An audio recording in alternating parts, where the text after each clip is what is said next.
ఈరోజు చాలా దురదృష్టకరమైన రోజు అండి. మరి ముఖ్యంగా రెండు రాష్ట్రాల ప్రజల కంటే నాకే ఎక్కువ ఆత్మీయుడు కోటన్న. నేను సినిమాల్లోనే కాదు, బయట కూడా ఒంటరిగా కలిసినప్పుడు కూడా, ఫోన్లో మాట్లాడుకున్నప్పుడు కూడా ఆ సెటైర్లు యాజ్ ఇట్ ఈజ్ గా సినిమాల్లో ఎలాగైతే పాము ముంగిసలాగా అలాగే ఉండేది. నిన్నగా మొన్ననే ఫోన్ చేశాను, మొన్న సాయంత్రం ఒక షూటింగ్ సందర్భంగా ఫోన్ చేస్తే ఎక్కడున్నావురా అన్నాడు. వాళ్ళ దగ్గర ఉన్నా అన్న.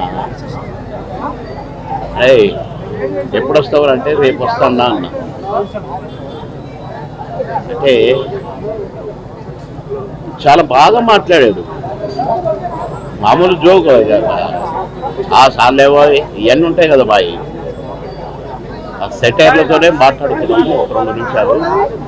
నాకు షార్ట్ రెడీ అన్నా, నేను సాయంత్రం మాట్లాడతా మళ్ళీ అని సాయంత్రం చేస్తే పడుకున్నారు.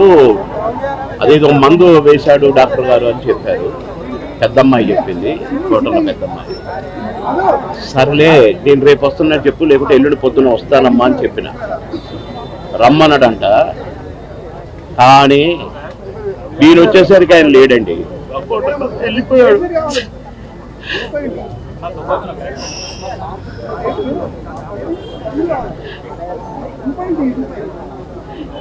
ఇంటికి వస్తే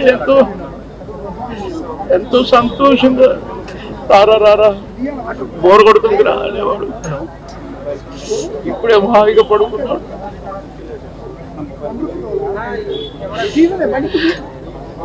సొంత అన్నదమ్ముడు, కోటన్నకు తమ్ముడు ఉన్నాడు, కానీ నేనే అసలు తమ్ముడుగా ఫీల్ అయ్యేవాడు.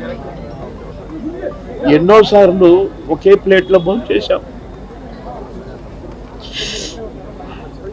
అన్నం ముద్దలు కలిపి పెట్టేవాడు. తినబాయ్ టైం తక్కువదిరా అని అనేవాడు.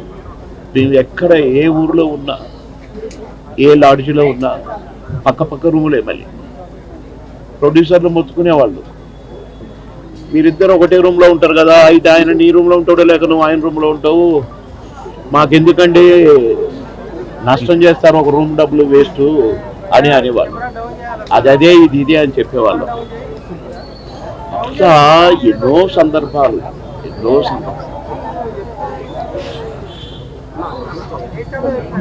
మాటలకు అందరూ సందర్భం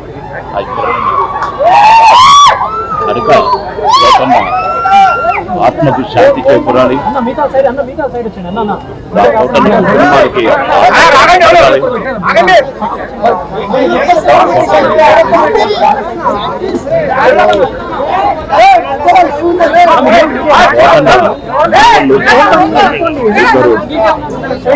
అన్నకు శాంతి, ఆత్మకు శాంతి.